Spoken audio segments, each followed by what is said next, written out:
In my last video, I got a lot of comments about getting specific. Can you get specific on what you're doing on your wellness journey? Exercise, nutrition, sleep, relationships, everything. Joe, can you tell me specifically what you do? So, hey, let's give that a shot in this video. Try not to make it too long. Let's see. Hey, before I get started, one of the things that is very sobering for me to do is to go visit my mom in the nursing home about 3 times a week.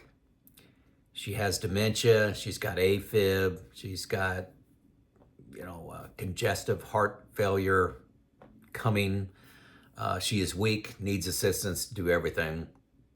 But seeing her, she's 86 years old, had a great life so far. This really came in hard about 2 years ago. But I not only see my mom, but I see other people that are there. A lot of people are there in the nursing home for, a stroke. Some of them are in there for dementia. Some of them are in there for obesity. You'd be surprised at the number of people that are there in their 50s and 60s. At least I have been. So it's very disturbing, disheartening to go there, very sobering, and really helps me with my motivation to try to do as much as I can to be healthy as I age, because there's a major difference between lifespan and health span, and I get to see that a couple times a week. I may have poor health, but I just don't want it to be my fault and some of the choices that I make. So let's get on to the list of actions. Now, to preface this, these are goals that I strive for every day. I don't get 100% every day, okay? I strive for them. These actions are won daily. I try to win them daily. I can't conquer something like nutrition today and don't have to worry about it tomorrow. It's a daily grind, okay? Or a daily battle. I hope these become my identity, not a fad diet that I'm on or a fad exercise program, anything like that. It's like when people see me and I see myself in the mirror, I think this is me. Okay, so let's move on, getting specific. Exercise. I've always exercised. I stretch for about 20 minutes when I'm exercising, and I'll go into the day routine here in a second. I use HIIT training, high intensity interval training. I do that on elliptical, zero impact, and then I do HIIT training out on the road. I run up to a set of stairs. I'll talk about that in a second. And then I have a weight routine where I'm utilizing a 45-pound kettlebell. That's the only weight that I use. I do push-ups, sit-ups, and then I have this 45-pound kettlebell. So let's get started. Day one, I do weights. 30 minutes, roughly 30 minutes. I got a series of 8 exercises. Then I do HIIT on the elliptical. HIIT training is basically, I go very hard, like 85% of my ability for, how long do I do that for? 45 seconds. 45 seconds. I go as hard as I can. And then for 2 minutes and 15 seconds, I rest. Okay, so I'm getting my heart rate up, bringing it down. Get my heart rate up, bringing it down. And I do that for 30 minutes. It's very effective for me in controlling my blood pressure. I was creeping up to, let's say, 138 over 90. And for my age, that's not terrible, but starting to think about medicine. I am currently 114 over like 62, something like that. So extremely good right now. I credit HIIT to that. I hate taking medicine. I hate when my doctor even starts thinking about medicine. So this has helped me with my cardiovascular health, my blood pressure. I can run up a set of stairs and I don't even breathe hard. So I do that on the elliptical. And on the elliptical, I put it on the highest incline, which is level 20, and the highest tension, which is level 20. So I'm really pushing myself pretty hard. That's day 1. Day 2, I do HIIT training, 60 minutes on the elliptical. Day 3, I do HIIT training, 60 minutes on the elliptical. Day 4, I go out, dress up, whatever the weather is, and I have about 1.5 miles worth of HIIT running. So I'll run about 100 yards and then walk about 50, run 100 yards, and then walk 50. I do that for 1.5 miles.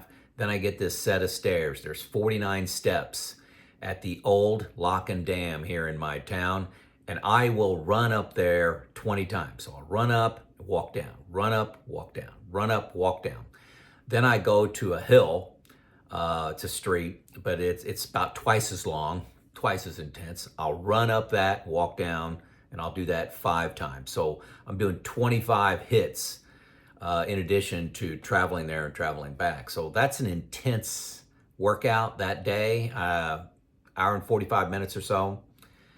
And day 5, I rest. I am worn out. I push myself extremely hard where my body needs a break.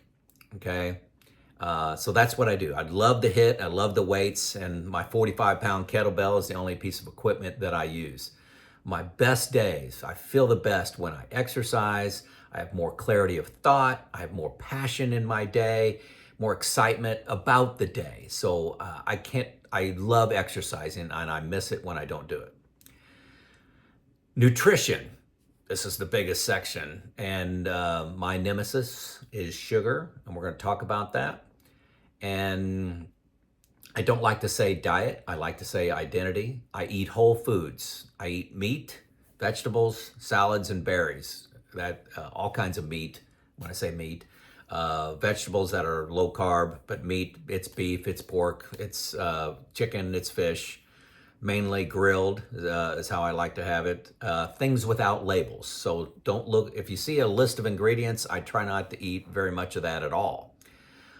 There's a huge amount of data coming in on processed foods. If you haven't spent any time researching that, processed foods, seed oils, sugars, all carbs, pasta, rice, things like that, I really avoid those pretty hard. Look at the obesity epidemic since they started pushing processed foods in the late 60s and 70s, developed high fructose corn syrup. It's ugly. It's ugly. 80% of my calories are from meat. I expect to get some comments about this. I call myself a ketovore. I eat a lot of meat. And before you say it, check the data, the new data on red meat, saturated fat, previous recommendations and hypotheses, I think it's the second, have been debunked. And yeah, just before you give me all the comments, do a little more research. I've got hundreds of hours looking into diet and nutrition. Also look at fiber studies. You may look at my diet and say, boy, you're not getting much fiber. I'm not. I follow several doctors, Dr. Ken Berry, Dr. Eric Berg, Dr. Eric Westman, Dr. Peter Attia, Dr. Robert Cywes, Dr. Boz, Dr. Anthony Chaffee. A lot of information out there away from the mainstream. And don't think I'm a conspiracy theorist. Many vegetables, I find when I eat a lot of vegetables, I have GI issues. I'll just stop with that. Gastrointestinal issues with that. Bloating, just problems. And my diet is the great elimination diet. I feel so much better when I don't eat them. I went to my doctor, hey, what's going on with me? I'm eating real healthy. I'm eating all these vegetables. And I was really going, maybe 15, 20% of my calories from meat, 80% from vegetables. And I was having all kinds of problems. And my doctor, didn't know what to do. I went heavy on meat and fat and low on carbs. I can't explain how much better I feel. Uh, and personally, the GI issues interrupted my life a lot. I'll just say that. It interrupted my life with urgency. Those issues are completely gone, extremely regular. I feel so much better. I've consumed a lot of data, and I defer to these doctors that I listen to and read about. I will include their names in the show notes for you. So a good day, for example, here's a good day. I will not eat any. I'll wake up 7:30ish. I'll exercise and do a few things, and then it's 11 o'clock. I target to eat. And today I had a 1-pound ribeye steak that I typically grill, but it's cold outside, so I put that in a cast iron skillet. Cook it with butter. $5.49 a pound when you buy a whole ribeye and get it on sale here. So very cheap meal, I think. And then I will eat at 4:30 p.m. I had some grilled chicken, cauliflower, and broccoli with some cheese. That's all I ate all day.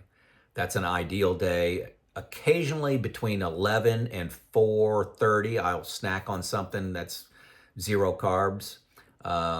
That's occasionally happens, maybe just a little snack, but I try not to have anything at all. No way.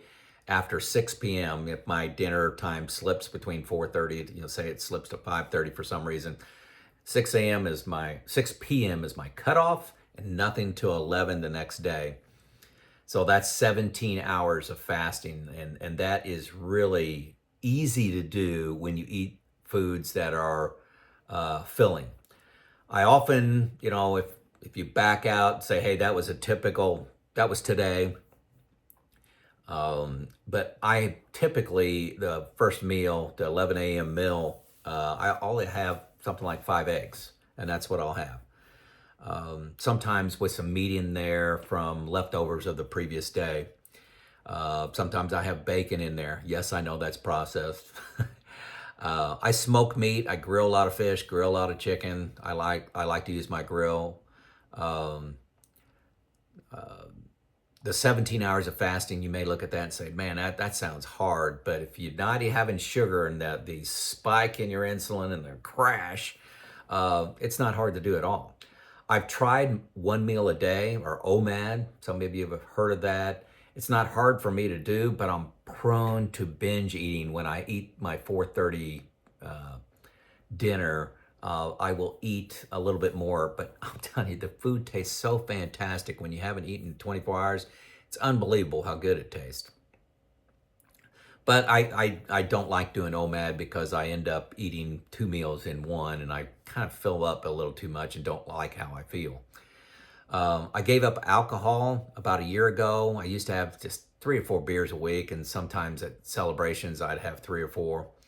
But I've had nothing in 12 months. I don't hear anything good about alcohol in your body and your liver. There's nothing good to say about it. I do drink soft drinks. I've given them up a couple times for many months, and I always feel better, but it's my vice I keep coming back to. I need to get back on the horse there. Another problem for me is holding on to my nutrition plan during vacations. I usually let things go and then regret it.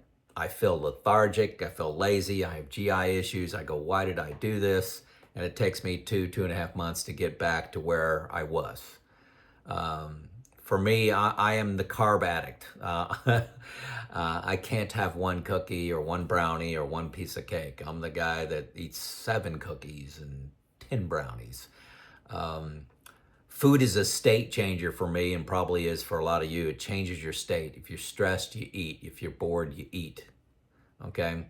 My target weight is between 190 and 195. I have a range in there because my weight changes through the week for some reason. 185 is very difficult and too restrictive for me. I'm very lean at that weight.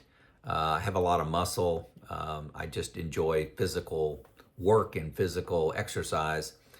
And I have draw a line at 199 when I'm in crisis. I'm at 205. I don't feel good about that. The harsh reality, like I said, is I don't win the weight control game. I fight it every day. And that's, you're not going to have a great Tuesday and then you don't have to manage things for the rest of the week. It's every day I wake up and I go, this is my identity. This is the way I feel the best. I operate the best and I'm the healthiest. Sleep, 9 hours a day. When I worked, I was getting 7, sometimes 7.5. Okay, 10:30 to 7:30 is typical for me. There you go. Mental health. How do I stimulate myself mentally? This YouTube channel is part of that. I coach a couple people. I mentor a couple people. I have a discussion group where we discuss topics in history and how they apply to us today and how can we be a better person from that. I write for a magazine. I present I'm a guest speaker at a local university every month on organizational leadership and lean practices, 2 different classes. I'm a student of YouTube University, like I know a lot of you folks are. I love to learn about history, World War II, Civil War. I love to learn how galaxies and stars are formed, black holes are formed, how dams work, anything to do with money, TED Talks, Joe Rogan. I'm all over the place. The scientist in me just really am hungry for information of how the world works. Just love it.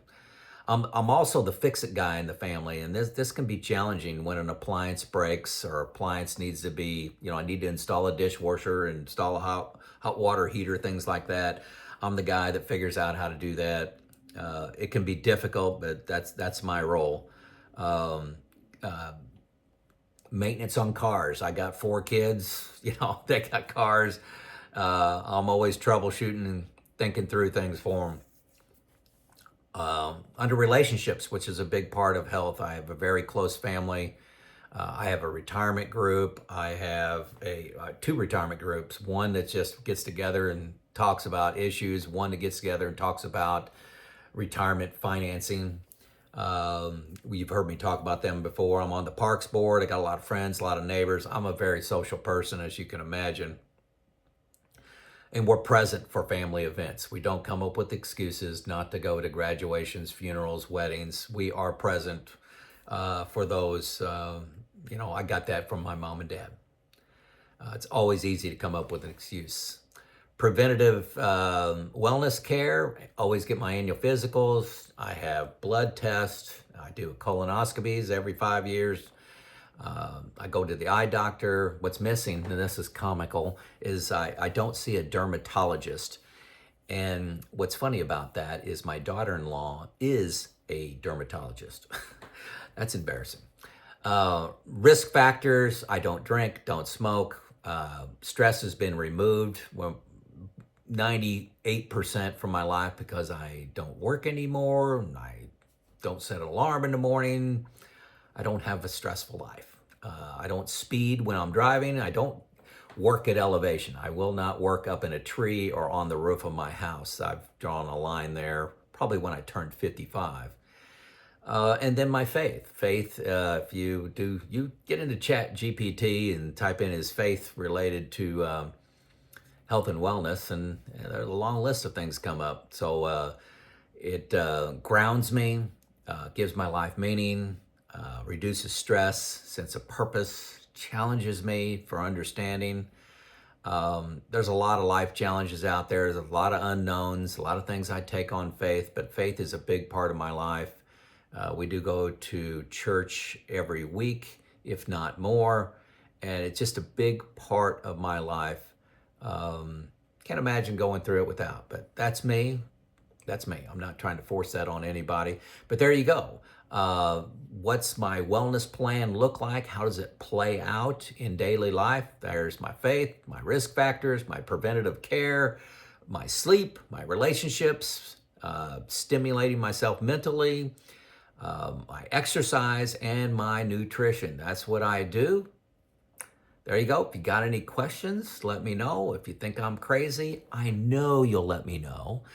I'm expecting to get a lot of comments about my nutrition plan, but it works for me. My doctor is amazed. He has told me on numerous occasions I'm the healthiest patient that he has. So I'm open to new ideas, always open to learn. There you go. This is Joe out.